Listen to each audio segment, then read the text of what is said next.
దశాబ్ద కాలం పాటు అంటే 2 సార్లు అంటే 2019, 2024, 2029 కూడా మాకు సీఎం అవకాశం లేదు, మనం వాళ్ళ కిందే పడి ఉండాలి అని చెప్పేసి ఆయన డైరెక్ట్గా చెప్తున్నాడు. అంటే ఇంకా కాపులు ఎలా నమ్ముతారండి? ఇప్పుడు కాపు వాళ్ళు వచ్చారు అంటే చాలామంది కొంచెం ఆశ ఉంటుంది, ఓహో కాపు నాయకుడు మనం నెగ్గించుకుంటే మనోడు అక్కడ సీఎం అవుతాడని అనుకుంటారు. కానీ ఇంకా 2 సార్లు మనం వాళ్ళ జెండాలే మోయాలి, తెలుగుదేశం జెండా మోయాలి, తెలుగుదేశం వాళ్ళ కిందే మనం పనిచేయాలని పవన్ కళ్యాణ్ గారు అంటే కాపులు నమ్మే పరిస్థితి లేదు. ఇద్దరూ కలిపి పోటీ చేస్తే కాపులు ఓట్లన్నీ మాకు పడతాయి, కాపులందరూ మాట్లాడకుండా తెలుగుదేశం వాళ్ళు ఏం చెప్తే అదే చెయ్యాలి అని ఈయన ఇంత బహిరంగంగా చెప్పడం అన్నది మేమైతే అసలు జీర్ణించుకోలేకపోతున్నామండి. అందరికీ నమస్కారం అండి. నా పేరు శంకరకృష్ణవేణి, జనసేన పార్టీ ఉమ్మడి తూర్పుగోదావరి జిల్లా వైస్ ప్రెసిడెంట్. ఇవాళ సోషల్ మీడియాలో ఒక వీడియో తిప్పుతూ ఉన్నారు వైసీపీ పార్టీ క్యాడరు. ఎందుకంటే మా కాకినాడ నగర కుడా చైర్మన్ చంద్రకళా దీప్తి గారు పవన్ కళ్యాణ్ గారిని విమర్శిస్తూ మాట్లాడటం, పవన్ కళ్యాణ్ గారిని విమర్శించేంత స్థాయి అయితే చంద్రకళా దీప్తి గారికి లేదు.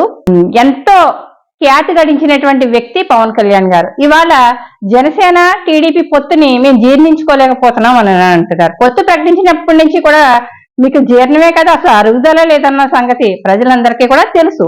కానీ వాళ్ళ మీరు ఒక కాపు కార్డు పట్టుకుని ఒక ఆడపడుచుగా మాట్లాడుతున్నానని చెప్తున్నారు. మాట్లాడితే మేము పంతం వారి ఆడపడుచుని, నేను కాపు ఆడపడుచునని చెప్తున్నారు. మీరు వెళ్ళి రెడ్డి గారికి ఉడిగం చేస్తారు. జగన్మోహన్ రెడ్డి గారు దొడ్లో ఉడిగం చేస్తూ, కాకినాడ రెడ్డి గారు, చంద్రశేఖర్ రెడ్డి గారు స్క్రిప్ట్ చదువుతూ కాపుల్ని ఏదో ఉద్ధరిచ్చేస్తున్నట్టుగా మాట్లాడుతూ ఉంటారు. కులాలకి మతాలకి అతీతంగా పనిచేస్తున్నటువంటి వ్యక్తి మీకు కాపు కార్డు వేసి ఆయన మీద కులముద్ర వేసేటువంటి విష ప్రయత్నాలు మానుకుంటే చాలా మంచిది. చంద్రకళా దీప్తి గారు, మీరు కాపు సామాజిక వర్గం ఆడపడుచునని చెప్తున్నారు. కాపు సామాజిక వర్గంలో ఉన్నటువంటి చాలా మంది నాయకులు, మీ వైసీపీ నాయకులు అందరూ కూడా వెళ్ళి పవన్ కళ్యాణ్ గారు జనసేన పార్టీలో చేరారా? ఆయనకు అండగా నిలబడ్డారా? మీరేమైనా మీరు పవన్ కళ్యాణ్ గారిని క్వశ్చన్ చేసేటువంటి ఎలాంటి హక్కు లేనటువంటి ఒక వ్యక్తి. మీరు మాట్లాడితే నగరానికి సంబంధించినటువంటి ఎటువంటి అభివృద్ధి పనులు చేశారు, ఎలాంటి ప్రజలకి అండగా నిలబడ్డారు కష్టకాలంలో అన్నది అది చెప్పండి. ఇవాళ వైసీపీ పరిపాలనలో ఆడపిల్లలకి రక్షణ లేదు, భూములకి రక్షణ లేదు. ఎలాగ కాకినాడలో ఎలాంటి కబ్జాలు జరుగుతున్నాయి, ఉమ్మడి తూర్పుగోదావరి వ్యాప్తంగా రెడ్డి గారి ఆధిపత్యం ఎలా చలామణి అవుతుంది, ఆయన కింద మీరందరూ స్టాంప్ లాగా ఎలా పనిచేస్తున్నారన్నది కాకినాడ నగరవాసులకి తెలుసు, ప్రజలందరికీ కూడా తెలుసు. కానీ స్థానికంగానే తెలియలేనటువంటి మీలాంటి వ్యక్తులు పబ్లిసిటీ కోసమో, మీరు కూడా వైసీపీలో నాయకురాలని నిరూపించుకోవడం కోసమో పదే పవన్ కళ్యాణ్ గారిని విమర్శించడం అయితే మాత్రం మానుకోండి. జనసేన టీడీపీ పొత్తుని డెఫినెట్ గా ప్రజలు ఆమోదించారు. ప్రజలు కోరుకున్నటువంటి పొత్తు జనసేన టీడీపీ పొత్తు. ఈ ఉమ్మడి ప్రభుత్వం అయితే రాబోతుంది. మీకు కాలం చెల్లిపోయినటువంటి చీటీ వంటిది వైసీపీ పరిపాలన.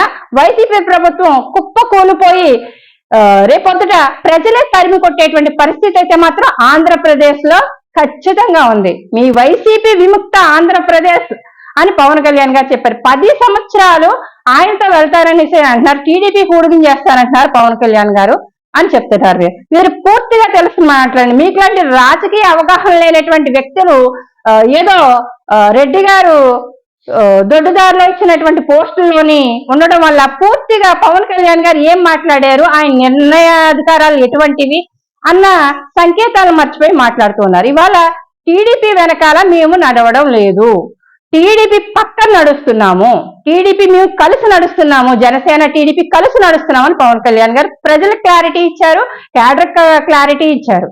అలాగే రాష్ట్ర ప్రయోజనాల కోసం మీరు రాష్ట్రాన్ని రాజధాని లేని రాష్ట్రాన్ని చేసేసారు. మీరు కనీసం ఎక్కడా కూడా సహజ వనరులు దోపిడీ దగ్గర నుంచి విశాఖ ఋషికొండకు బోడుగుండు కొట్టించడం దగ్గర నుంచి మీ కోడిగుడుమ ఐటీ మినిస్టర్ ఏం చేశాడు, ఏం తెచ్చాడు? ఇవన్నీ కూడా అభివృద్ధి అయినటువంటి ఆంధ్రప్రదేశ్ కి ఖచ్చితంగా జనసేన టీడీపీ కలిసి వెళ్ళి 10 సంవత్సరాలు ఆంధ్రప్రదేశ్ రాష్ట్ర ప్రయోజనాల కోసం, ఆంధ్రప్రదేశ్ అభివృద్ధి కోసం, ప్రజల యువత భవిష్యత్తు కోసం పవన్ కళ్యాణ్ గారు ఆ నిర్ణయం జరిగింది. అంతే తప్ప కాపు సామాజిక వర్గంలో ఉన్నటువంటి వ్యక్తి సీఎం కావాలన్నది ప్రజలుగా ఒక ఆడపడుచుగా అందరి కోరిక. మీది కూడా అదే కోరికైతే రండి, జనసేనలో జాయిన్ అవుదాం. నిజంగా పవన్ కళ్యాణ్ గారికి అంత మద్దతు ఇస్తే ఖచ్చితంగా సీఎం అయితే తీరుతారు కదా. మీరెక్కడో దొడ్డిగా రెడ్డి గారి దొడ్లో వెట్టి చాకరీ చేస్తూ ఇక్కడికి వచ్చి పవన్ కళ్యాణ్ గారిని విమర్శించడం ఏంటమ్మా? నిజంగా అంత పౌరుషం ఉంటే రండి, వైసీపీలో ఉన్న కాపు నాయకులందరూ రండి, రాష్ట్రాన్ని కాపాడుకుందాం, పవన్ కళ్యాణ్ గారిని సీఎం చేద్దాం.